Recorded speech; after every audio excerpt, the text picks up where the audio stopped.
Gavumenti eyanjulidde Parliament ennongosereza mu tteeka lya UPDF okuddamu okuwa obuyinza kkooti y'amagye okuwozesa abantu ba bulijjo. Ku ntandikwa y'omwaka guno kkooti ensukkulumu yasatulula kkooti z'amagye bwe yakawaŋŋamula nti kkooti zino tezirina buyinza kuwozesa abantu ba bulijjo.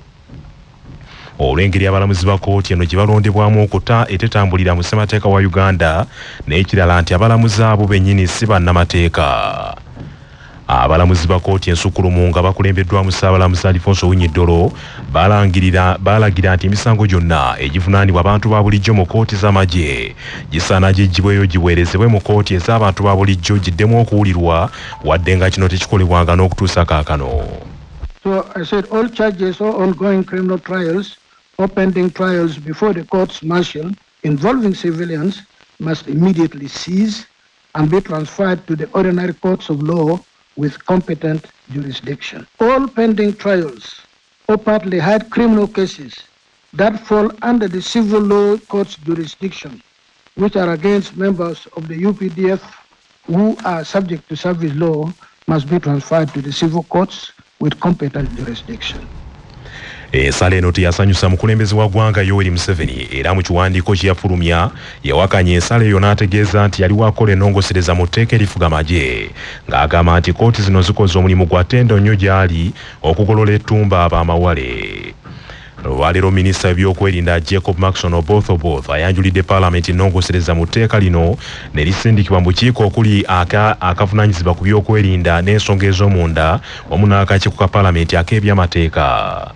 I beg to move that the bill entitled the Uganda People's Defence Forces Amendment Bill 2025 be read for the first time. I want to attach a copy of the Certificates of Financial Implication in accordance with Section 76 of the Public Finance Management Act 2015 as amended and Rule 124 of the Rules of Procedure of Parliament of Uganda, and I lay the same certificate for Uganda People's Defence Forces Amendment Bill 2025. Thank you. Pursuant to Rule 129(1) of the Rules of Procedure, the bill stands referred to Committee of Defence and Internal Affairs and the Committee of Legal and Parliamentary. Wabula akulira oludda oluvuganya gavumenti mu Parliament Joel Besekese Ssenyonyi atabukidde gavumenti olw'okukola byagambye nti bikontana n'ensala y'abalamuzi ba kkooti ensukkulumu eyayimiriza kkooti z'amagye okuwozesa abantu ba bulijjo. And the reason I'm insisting on this, Right Honourable Speaker, is because we have seen a certain draft making circulation. We want to be sure what is being laid. The one making circulation, according to what we have read, actually contravenes Article 92. Oh, I'm on point of order. The draft that we have seen making circulation, Right Honourable Speaker, contravenes Article 92, which says you cannot pass a law to upset a decision of court because the Supreme Court said civilians have no jurisdiction under military courts. That's the one we are saying. We'll debate what is being laid here. We need to know. We'll debate the bill when it comes. Abaka mu Parliament naddala ku ludda oluvuganya gavumenti beerayiridde okusimbira ekkuuli ennongosereza ezo gavumenti zeeyanjudde olwaleero. Abaka okuli owa munisipaali y'Ekira Ibrahim Ssemujjunganda n'omubaka akiikirira Busiro East Medad Lubega Sseggona Akali Amaggwa n'omubaka ow'essaza ly'Ebbaale mu disitulikiti y'e Kayunga Charles Tebandeke bakubye ebituli mu ngeri abakulu ababadde bakulembeddemu okusoma ennongosereza zino gye bakuttemu ensonga. Etteeka lye baleeta tebalikkiririzaamu ne babalagidde kubanga minisita Oboth awadde ateekwa okuleeta etteeka bwe bamuyisa odisoma nga taliiwo. Bahati bw'akutta etteeka Bahati aluddeyo nno wano ku Paalamenti omu ku bakadde bw'akutta etteeka akanyuza eri kanyuge tumubuuza satifikeeti eraga ebyensimbi tagirina ne wajja Olero Huda namuga Olero Huda juzaawo awo kuba ekiraka Olero Huda bw'atuuse n'agamba nti mulinde Oboth yajja bisobola. Ffe tetwagala ffujjo mu magye gaffe era saagala abantu babeereyo balowooze ffe tetuwagira mpisa mu magye ate saagala kukkiriza gavumenti kuleeta bbago eritwaza abaana b'abantu mu kkooti. Ekitongole eky'Obwakabaka ekiyitibwa Nkuluze kibakanye n'eddimu ery'okusimba emiti nnansangwa mu lubiri lwa Kabaka olw'Enkoni mu ssaza Buddu ng'akabonero ak'okukuuma obutonde bw'ensi. Ekitongole kino mu mbeera eno kikwataganye ne bbanka y'ebyobusuubuzi ya Centenary wamu ne minisitule y'obutonde bw'ensi bulungibwansi n'ekikula ky'abantu era ng'okusimba emiti kuno kutandikiddewo olwaleero. Bw'abadde akulembeddemu kaweefube ono ng'asinziira mu lubiri lw'Enkoni ssenkulu w'ekitongole ekya Nkuluze omukungu John Kitenda alambuludde ku bigendererwa eby'okusimba emiti mu lubiri lw'Enkoni. emiti gino tusuubira tibwe ginaagenda gikula gijja kulambibwa amannya amazungu giteekebweko n'amannya agaffe ag'ekinnansi ate era kuteekebweko n'emigaso ku buli muti era kifuuke ekifo abantu baffe kye basobola okujja ne balaba ne bayiga n'oluvannyuma nabo ne bafuna kye batwala mu bitundu byaffe. Olubiri luno olw'enkoni lwa njawulo ku mbiri endala lulimu omukono gwa bannabuddu ogw'amaanyi ate era olubiri luno lulinaanye ekibira kya Kabaka eky'ennabyewanga kiriko ekaazi 7. Omukungu Kitenda ategeezezza nti emiti egigenda okusimbibwa mu lubiri gyakulondoolwa bulungi era gyakozesebwa mu kisawe ky'ebyenjigiriza ku mitendera egy'enjawulo. Omukwanaganya w'obutonde bw'ensi mu Bwakabaka Teddy Nabakooza Galiwango agambye nti emiti egigenda okusimbibwa 2500 gyakuteeka ettoffaali eddene ku kutumbula obutonde bw'ensi era n'okwongera okuyigiriza abantu ku nkwata y'obutonde. Ndi musanyufu nnyo olw'okuba nti bannaffe aba Centenary Bank basazeewo okutukwatirako mu pulogulaamu eno ey'ekibira kya Kabaka. Pulogulaamu eno ekulembeza okuzzaawo emiti egyaffe basangwa.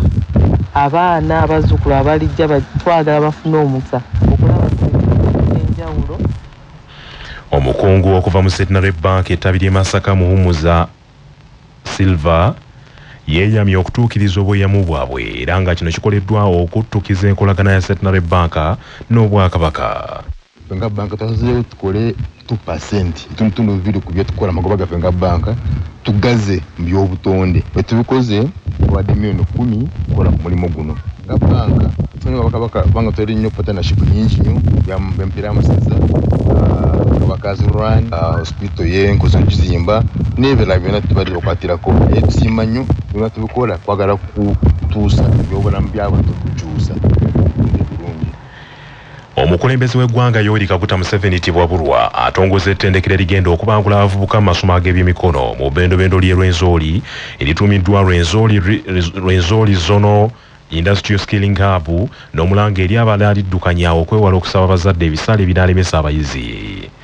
Bw'abudaggulawo ettendekero eryo Pulezidenti Yoweri Museveni agambye nti akooye okuwuliranga abayizi ab'emulugunya n'abazadde ab'emulugunya nti balemereddwa okusomesa abaana baabwe olw'ebisale ebisukkiridde. Mwami Yoweri Museveni era atabukidde abakulembeze ba gavumenti ez'ebitundu olw'okusirikanga obusirisi nga balaba ebikyamu ebikolebwa mu masomero ag'enkola ya bonna basome. Agambye nti okusaba ebisale by'amasomero mu masomero ga gavumenti kyekisinza okukosa ebyenjigiriza bya Uganda. Byataddemu ensimbi z'agambye nti mpitirivu ddala okuva lwe baatandikawo enkola eno. Asabye ettendekero lya Rwenzori Zono Industrial Skilling Hub okusesera ku masomo aganaaganyula abavubuka mu kitundu ekyo bongere okwetandikira emirimu egyabwe n'okwongera ku buyiiya.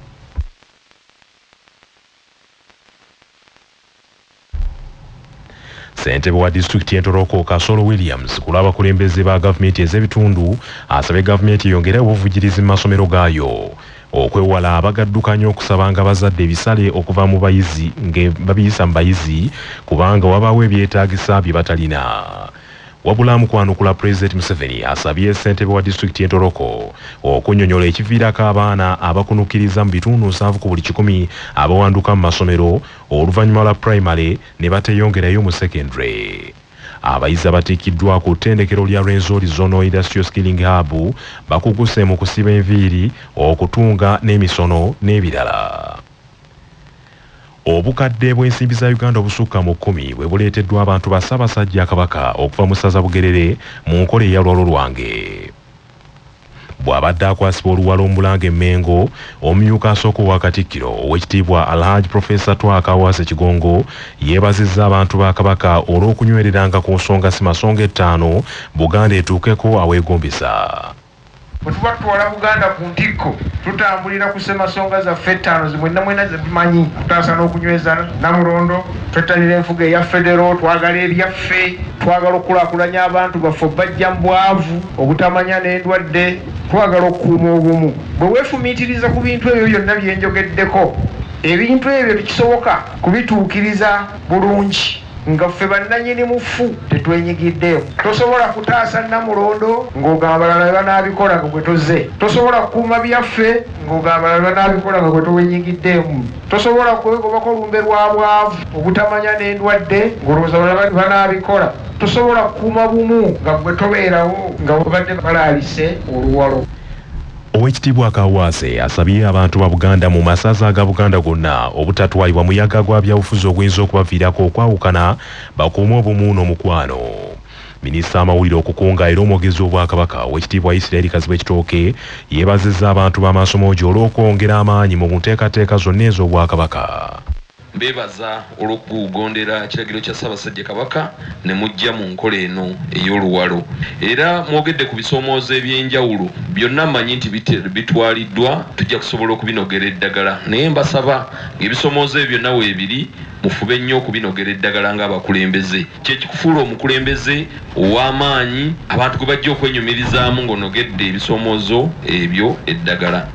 Omubaka akiikirira Ntenjeru South mu Paalamenti Patrick Nsanja alabudde gavumenti ku kulagajjalira ebyobulimi nekiviirako abavubuka obutajjumbira bya bulimi olw'ebbeeyi y'ebirime eteterera katale. Eggomolola Busaale Kangulumira tulabikira nnyo mu kulima ennaanansi ng'ekibala. Newankubadde tusuubira ebintu bingi gavumenti byerina otuyambako mu kibala ekyo. Tusoomoozebwa nnyo olw'enkyukakyuka y'obudde ate ne tutakungula bulungi era ensonga lwaki mu lutabaalo lwaffe bwe tutyo bwe tutambudde. Ebitusoomooza bingiko omuli endwadde ezituluma abato n'abakulu, obulyake n'enguzi ennyingi si mu bakulembeze bokka naye ne mu bitongole bye tutambuliramu. Tusanze okusomooza okw'enjawulo okwa omulembe guno ogw'abavubuka ogudduka emisinde ate nga si muteeketeeke. Ffenna gutukosezza nnyo ate n'ekisingira ddala obukulu ye gavumenti esudde obuvunaanyizibwa bwayo ne kirowoozesa abantu bonna abali mu buweereza nti osanga banafu. Omwami wa Kabaka ow'essaza Mugerere Samuel Ssemugoma awadde amagezi abantu ba Kabaka bajjumbire enteekateeka z'Obwakabaka zonna. Twebaza ensonga zino mugana Bugere muzikubirenga lwa mwazisiima. Esooka okutuwa tractor mu ssaza lyaffe. Ey'okubiri okutuwa amasomero agasookerwako aga nursery. Ensonga ey'okusatu omulimu gwa bulungi bwansi n'emisomo egigenderako egya bulijjo. Tulina basale schemes ssebo mu ssaza zitukoledde omulimu gw'amaanyi mu baana baffe n'ebirala bingi nnyo naye na kino kikulu nnyo okutukolera ensiisira z'obulamu mu Buganda wonna. Tusaba ku mulundi guno olusiisira bwe luva ekyaggwe luyite buyisi lujje Bugerere mukama wange. Tunasanyuka nnyo nga lutuuse. Gombolola ezeetabye mu luwalo lwa leero mubaddemu Musaale Kangulumira ne Mutubagumu Kitimbwa. Manya obubona obuddo obw'eddembe lyo tonyigirizibwa. Ddembe lyo ery'obwebange. Ddembe lyo akutusibako nana Herbal Mouthwash ly'eddagala ettuufu yennakakasa mu kujjanjaba endwadde z'amannyo. Amannyo gakuluma gasannyalala senyesa nana naye weegendereza abafere tebakuguza kappa mu kutiya. Musange mu famasi zonna. Yakakasibwa National Drug Authority nga bali wamu ne langi wa Global aleetawo enjawulo ku bisenge. Weefunire langi ya Global ku hardware yonna ekuli okumpi. Global Paint, a reliable product. Nga bali wamu ne Baluswata Property Consultants batunda ettaka ku nguudo zonna eziyingira n'okufuluma ekibuga. Va mu by'ettaka lyakulukuta ennyumba ya kyama basange ku ofiisi yaabwe Kyengera opposite Orange City essimu 0704 80 1905. Munnamateeka Hamuza Ssemakadde annyonnyola ebimu ku bintu omulamuzi by'ayinza okusinziirako okujja enta mu musango. Kwe kubeera nti oluuyi olumu lukiikiriddwa oluganda lwe ow'okumpi nga looya. Ekyokulala okubeera nti omu ku bawozanganya musango ogwo either omuwaabi oba omuwawaabirwa wa luganda wa mulamuzi oluganda olw'okumpi, oba okubeera nti ye ng'omulamuzi oba ow'oluganda olw'okumpi alina benefit oba omuganyulo gw'asuubira okufuna mu binaasalibwawo mu musango ogwo, okugeza ng'ettaka eriwozebwako lya famire ya mulamuzi oba ekifaanana bwe kityo. Ekirala kwe kubeera ng'omulamuzi alina personal knowledge ku bikwata ku musango ogwo naddala nga yagifuna ng'omusango ogwo tegunnajja mu kkooti. Amasasi ganyoosa akawungeezi ka leero mu kabuga ak'emisanvu mu ggombolola y'ekibinge mu disitulikiti y'Ebukomansimbi. Abalimi abeegasa aba Kibinge Coffee Farmers Cooperative Society Limited bwe balumbye ekitebe kyabwe nga baagala kuyiwa lukiiko olufuzi beddiza obuyinza wabula basanze babeetegekedde era babatutte entyagi. Omusasi waffe Mubaraka Sebufu Junior akabituwe. Kitegerekese nti abalimi abo abeegassi beekozeemu omulimu ne balumba ekitebe kya woofiisi zaabwe nga baagala nti bawummuze obukulembeze obuliko bo beerondere obukulembeze obw'ekiseera ng'awo we wavudde olutalo. Kibinge Kofi eyogerwako erira bammemba abakunukkiriza mu 3,000 kitegerekese era nti entabwe weesinze okuva be bammemba abo abavudde ku kyuma gye basunsulira emmwanyi nga bamaze okulonda olukiiko olw'ekiseera ate ne balumba woofiisi zaabwe ne batandika okulagira buli mukozi abaddemu nti azifulume. Kumbe abakulu embeera eyo babadde bagirabuukiridde dda nga bagitegeezezzaako poliisi era bano bwe bagezezzaako nti okozesa eryanyi poliisi kwe kuba amasasi ne beeyuna ensiko. Mwalimu Kato Abdallah Kalulenga naye mmemba mu Kibinge Kofi luno alunyumyanga lutabaalo kyokka avumiridde okusika omuguwa okubalukawo buli olukya mu kibiina kyabwe. Tumanyi Kibinge gyebadde eraga ne weetuuse kati n'okudda emabega kati kweri mu kuddiramu emabega ku sipiidi mu bbanga ttono nnyo tuli bennyamivu. Twagala tugatte eddoboozi lyaffe bw'abanga naye ayagaliza ekibiina kyaffe okugenda mu maaso olwaleero tutule tukkaanye tunoonye obukulembeze obututwala mu maaso. Nvumirira ekikolwa ekibaddewo eky'okukuba amasasi n'okubeera ng'abantu baffe bakwatiddwa. Sowedi Serwadda ssentebe w'abalimi aliko ye bino byonna abitadde ku bamu ku bammemba abazza emisango mu kibiina ne bawummuzibwa ate abalala nti beewola ssente mu kibiina ekyo nga tebaagala kuzikomyawo nga be baleetawo akavuyo basobole okwezza ssente z'ekibiina. Kyokka abasekeredde nti ebyo byonna tebijja kuba ssente bajja kuzisasula.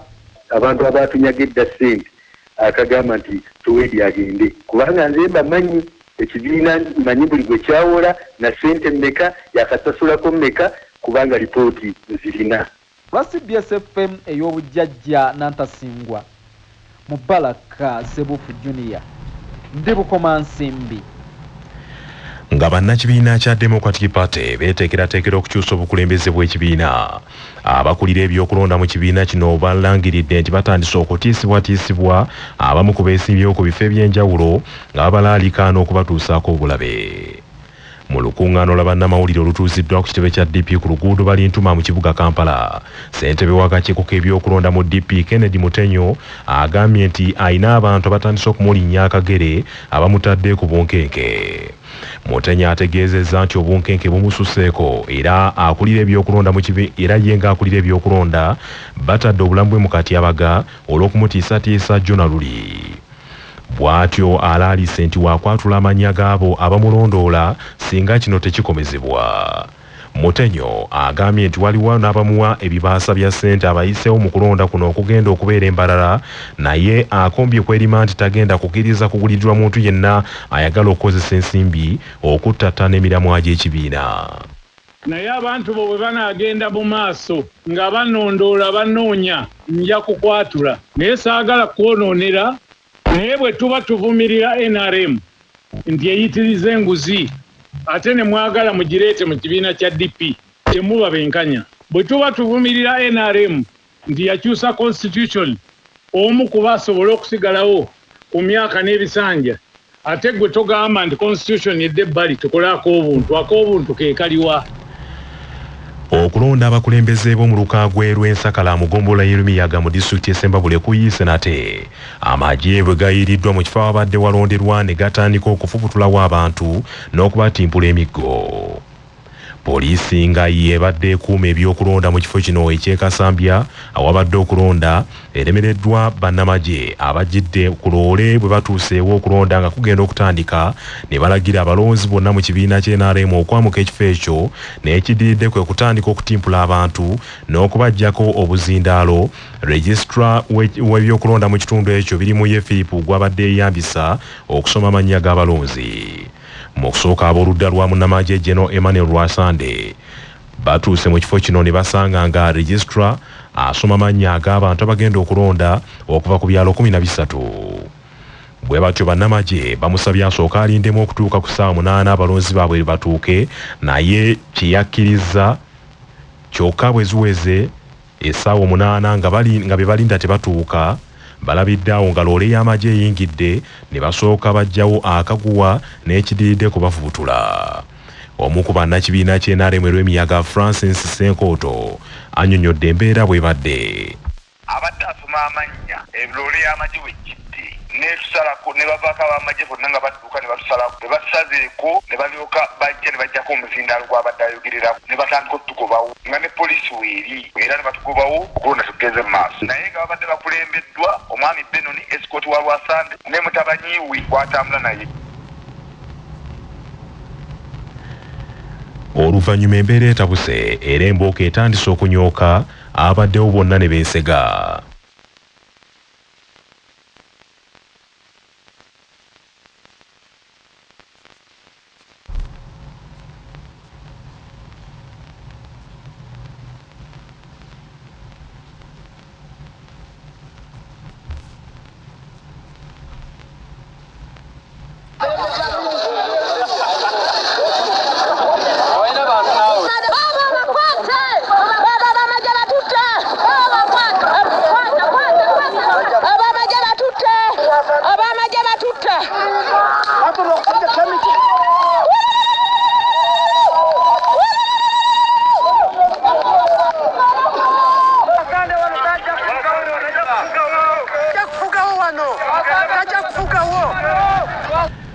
Kaakano byonna ebirabikidde mu kulonda kuno bimenyewo endagaano ey'okukaanya yatuukibwako wakati w'omubaka Theodore Ssekikubo ne munnamagye Emmanuel Rwashande wamu ne RDC Jenny Francis Kagayi ey'okuyimiriza effujjo lyonna n'okutyoboola abakulembeze.